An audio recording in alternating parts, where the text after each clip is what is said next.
Worst pay-per-view predictions.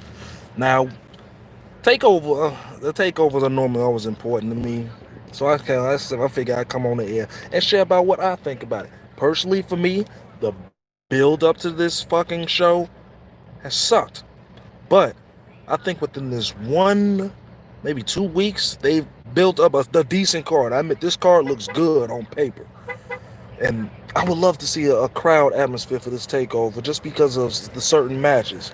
So we got 5 matches. 5 matches. I believe 4 of them are title matches. I could be. Yeah, 4 of these are title matches.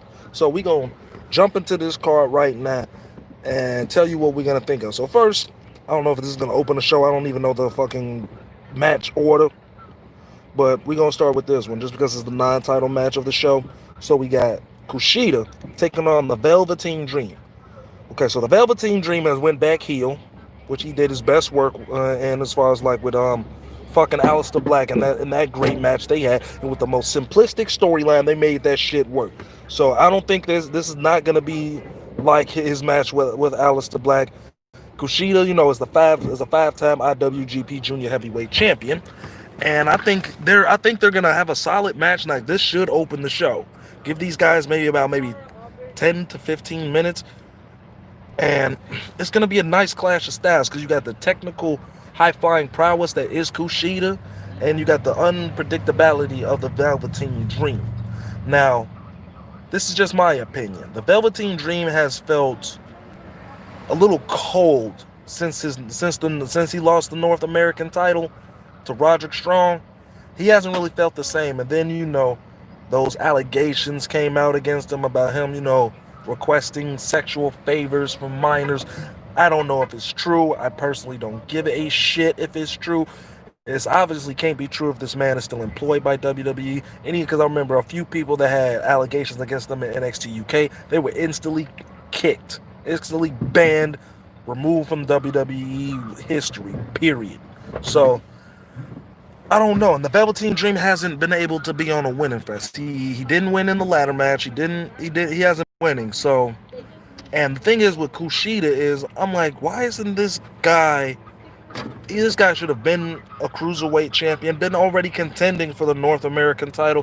Kushida hasn't done anything since being in NXT, minus a great match with Walter and a decent match with Adam Cole. But other than that, he hasn't been he hasn't been the Kushida of old from New Japan that we know can go out there and fuck some shit up. So I'm actually gonna go with Kushida to win this because the Velveteen Dream I wouldn't say is bulletproof, but he can take a loss and it can be okay. So I'm going with Kushida, to hop that hover lock on him, tap the dream out and build some momentum into getting somewhere. There's no way you can have someone like Kushida employed under your company and you're not doing shit with the man. The man is fucking phenomenal at what he does. So I'm going with Kushida to win that match. Next, we got the Cruiserweight Championship as what's it? Legado del Fantasma's leader, Santos Escobar, is gonna face defending in a rematch against Isaiah Swerve Scott. Now, I like the promo they had this Wednesday when basically Swerve called him out like you can't beat me legit. You have to use some type of dirty tactic to get over me, and that's because I'm better than you. And I'm gonna show you. I love the interaction. Like Santos Escobar, I like the environment. And he had his suit on, his sunglasses, the cruiserweight championship sitting next to him. The man looked like a fucking mob boss or something. It looked great. And I think we all know how good Swerve is. Swerve to me is beyond a cruiserweight championship.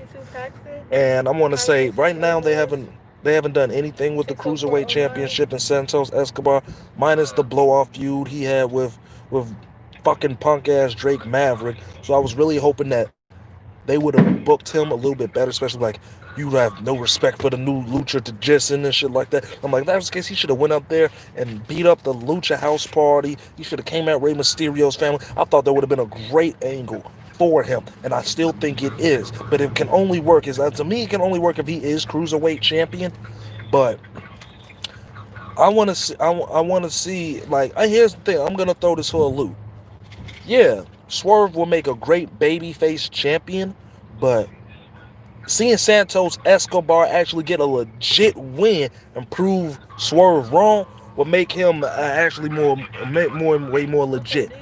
So I'm gonna actually go with Santos Escobar to retain the Cruiserweight Championship over Isaiah Swerve Scott. These guys should tear the house down. If Kushida and Dream don't open the show, this should this should open the show.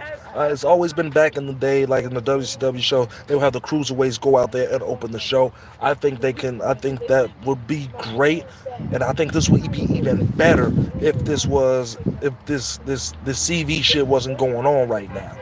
So I'm rocking with Escobar to actually retain the title and beat Swerve clean.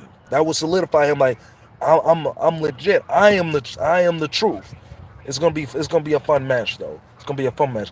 Then we got this one. We got Damian Priest defending the North American title against Johnny Gargano.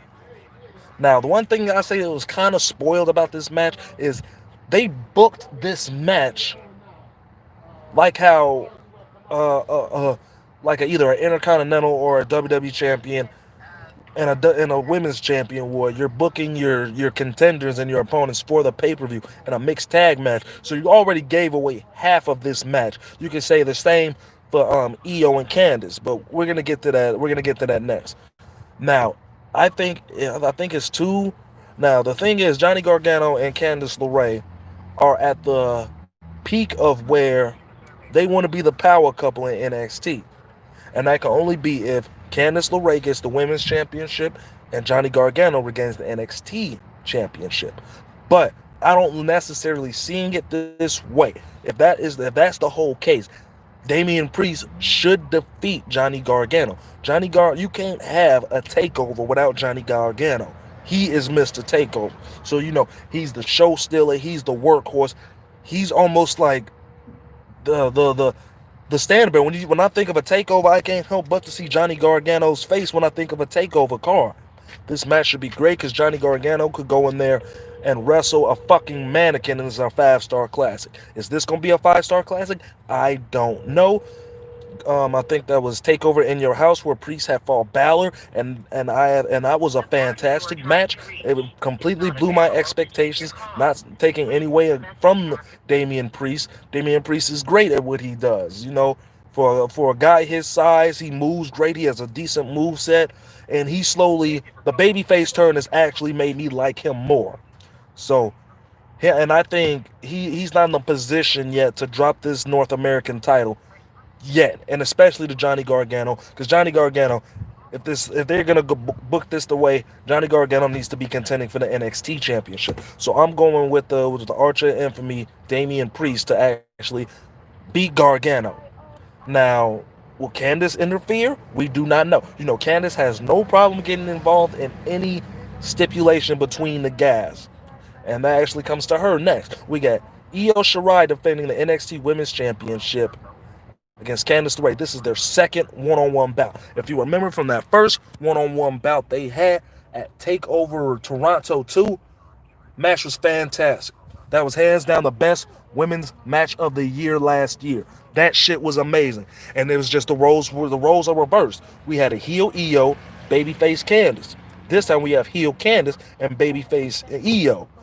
This match better be, if not better, because I was wondering when I was watching their match at TakeOver Toronto, I'm like, if this was for a title, this would mean so much more. If this was worth more, or if this was for a title. So a year removed, and we're getting that. But you got to understand, these two have battled each other numerous times. Remember, in TakeOver Chicago War Games, they started out in the cage first. These girls are gonna beat the hell out of each other. It's gonna be fun. Now the result, I don't know. Because I was always the person that was pushing for, if Candice LeRae was gonna win the women's championship, it should be off of a heel. I was very for Candice LeRae beating Shayna Baszler just based off the story that was told. What you need help with? I need help looking through this trunk real quick. Damn. Okay, I'm almost done. Okay, I can multitask. So As much as I want Io Shirai to retain this, Candice LeRae holding on to that title until Johnny Gargano gets the NXT Championship, it would make What I sense. need you to do is take it off. Okay, almost done. Don't worry about it. So I don't know, and I love Io Shirai. Io Shirai is one of the best female performers on the planet, and I can't go. I'm telling you, there's no wrong answer to this. I'm gonna go with Io Shirai to retain. I'm gonna go with Io Shirai to retain. If not, I'm calling for a clusterfuck finish, and they probably have one more send-off match. Then Candice LeRae gets the title. Next, we have the main event, and this better be the fucking main event. We got Finn Balor defending the NXT Championship against Kyle O'Reilly. Finn Balor, I don't know who the fuck is the baby face in this. I don't, because the package they gave Kyle O'Reilly, it made him look very baby facious. And Kyle O'Reilly's great. He's great. And Finn Balor is definitely one of the best performers that's employed by WWE. This should be a bar burner. The technical and striking prowess of Kyle O'Reilly versus the high-fly unpredictability of Finn Balor. This is Balor's first offense. I don't think he's dropping this title to fucking Kyle O'Reilly. I think Balor's going to get past that and we're going to find that. But Kyle O'Reilly's going to make it look so believable that he is championship worthy because he is a champion caliber athlete. And I'd like to see, and you fuckers deny that. You cannot deny this man's work. Like I said, I'm going with Balor to win that. Balor can't lose the title on his first defense. That's illogical booking. That's illogical booking. And that's it right there, y'all. That's the TakeOver 31 predictions, man. The shit is this Sunday, man. Tune in. You might see some good shit. You might see some great shit. But anyway, though, you like this video, give it a thumbs up, share, subscribe, all that good shit. Let me know in the comment section below who you think is personally going to win in any of those matches. And we'll see you on Sunday. But anyway, y'all, I'm the SSG. I'm going to get at y'all later. Deuces.